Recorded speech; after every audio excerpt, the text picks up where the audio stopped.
Welcome back to the Restricted Handling Daily Intel Brief. This is what's been going on in Iran and the Middle East in the past 24 hours. Iran has expanded the Rezaei appointment into a broader wartime command reset. It changed the chief and deputy chief of the Armed Forces General Staff, the commander and deputy commander of the Revolutionary Guard, the Guard's Navy commander, and the head of the Basij. The scale points to consolidation around experienced insiders after leadership losses and months of war.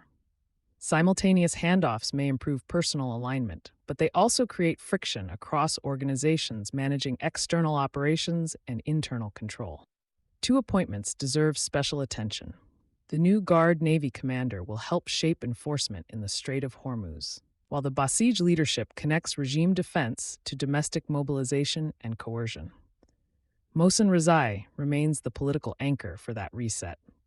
President Masoud Pezeshkian appointed him Secretary of the Supreme National Security Council, and Supreme Leader Mojtaba Khamenei named him as one of his representatives there. That gives the former Guard commander both presidential and clerical mandates at the institution, coordinating security and foreign policy. Rezaei replaces Mohammad Bakr Zolkadr, who had held the job only since March, and now becomes a political advisor to the Supreme Leader. No official explanation established a policy break. Rezaei's long security record, public profile, and skepticism about negotiations still narrow expectations for a quick unilateral concession. The first major test is the Hormuz negotiation. Iran says it's close to an arrangement with Oman on a new shipping route, but it has tied a broader reopening to compensation, sanctions relief, an end to threats, forced withdrawal, and access to blocked assets. President Donald Trump answered with compensation demands of his own, covering U.S. casualties, regional conflicts, and Iranian protesters. That exchange has turned a technical routing discussion into a reckoning over decades of violence.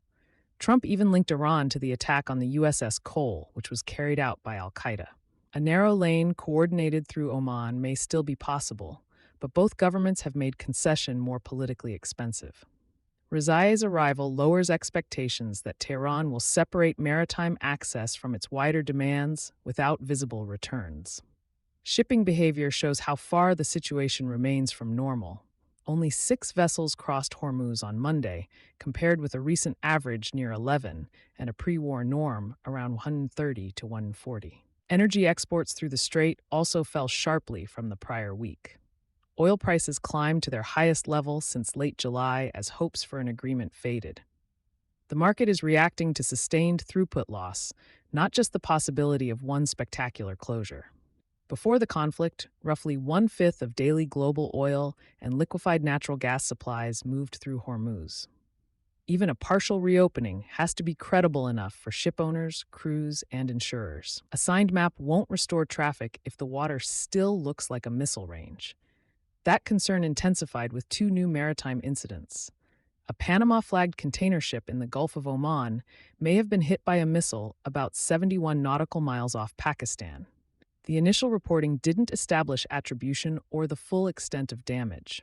That uncertainty should slow any retaliatory decision while operators raise their threat levels. Farther west, Yemeni government and Coast Guard sources said an attack on a Tanzania-flagged cargo ship in the Bab el-Mandeb killed 3 crew members.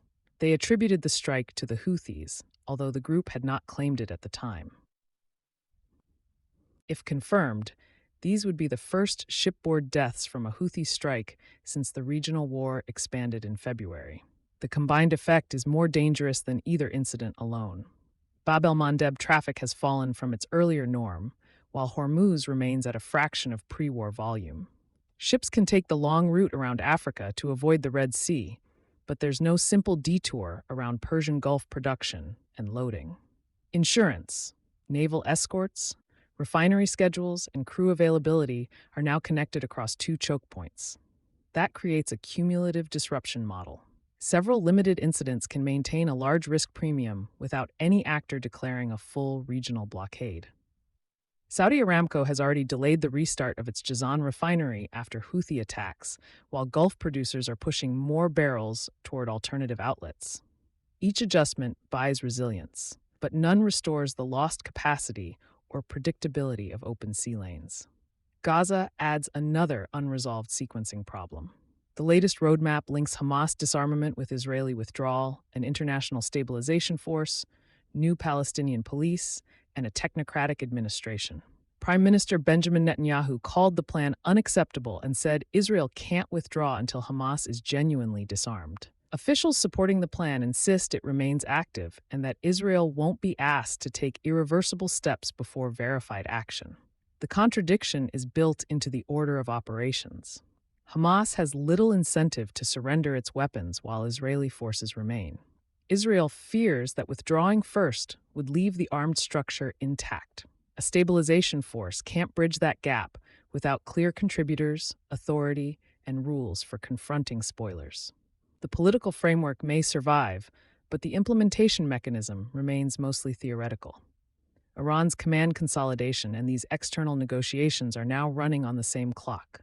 Foreign Minister Abbas Araghchi has called for close coordination with Rezaei's council, which suggests the diplomatic channel remains open. Yet new commanders, competing compensation demands, reduced traffic, and fresh attacks give more actors the ability to derail a limited deal. The indicators are concrete: a published route with reciprocal operating rules, sustained growth in vessel traffic, independent clarification of the Gulf of Oman strike, and evidence that Rezaei preserves Araghchi's negotiating channel. Until those appear, the region is operating under a dangerous combination of centralized political power and fragmented maritime risk. That combination rewards discipline, but it also leaves plenty of room for one ambiguous incident to outrun diplomacy. Thanks for listening. Stay curious, stay kind, and never let anyone convince you that asking questions is a security threat. For the written brief, visit restrictedhandling.substack.com.